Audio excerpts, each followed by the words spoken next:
আজকের গল্প ডেঙ্গু জ্বর।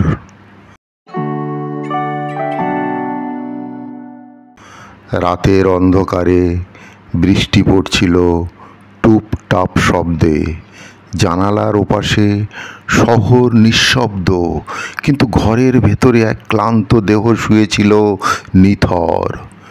বিশালদার ছেলেটা শুভ কয়েকদিন ধরেই কাঁপুনি আর জ্বরে কাতর। চোখের নিচে কালচে দাগ, শরীর নিস্তেজ, মাথা ভারী হয়ে আছে, খাবারে অরুচি চরম পর্যায়ে। ডাক্তার বলেছিল ডেঙ্গু জ্বর। প্লেটলেট কমতে শুরু করেছে, শরীরের প্রতিটি জয়েন্টের ব্যথা জর্জরিত। চিকিৎসার জন্য হাসপাতালে নেওয়া হলেও বিশালদা চাইছিলেন বিকল্প কিছু, একটা উপায় যা শুভর রোগ প্রতিরোধ ক্ষমতা বাড়িয়ে তুলবে, যা ওর দুর্বল শরীরকে একটু শক্তি এনে দেবে। বাড়ির পাশে পুরনো হোমিওপ্যাথি চেম্বারে গেলেন বিশালদা। ওখানে বসেছিলেন প্রবীণ হোমিও চিকিৎসক। তিনি শুভর উপসর্গগুলো শুনলেন গভীর মনোযোগ দিয়ে।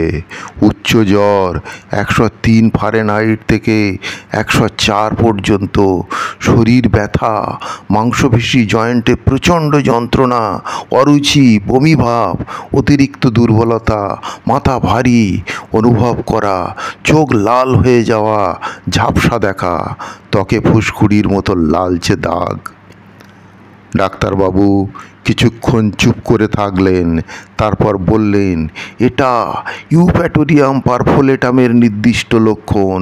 ইউপ্যাটোরিয়াম পারফোলেটামের এক বিশেষ হোমিওপ্যাথি ঔষধ, যা বোন ব্রেক ফিভার নামে পরিচিত। ডেঙ্গু ও ভাইরাল ফিভারের কার্যকর একটি ঔষধ। এই ঔষধ মূলত এমন রোগীদের জন্য যাদের জ্বরের সঙ্গে হাড় ভাঙা ব্যথা হয়, দুর্বলতা এতটাই চরম পর্যায়ে পৌঁছে যায় যে মনে হয় শরীরটা যেন একদম নিস্তেজ হয়ে পড়ছে।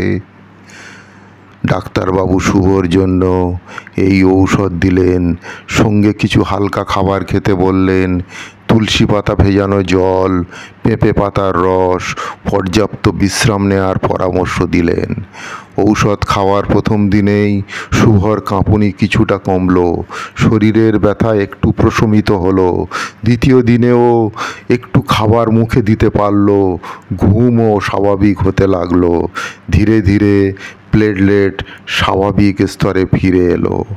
এক সপ্তাহ পর শুভ উঠল নূতন প্রাণ শক্তি নিয়ে।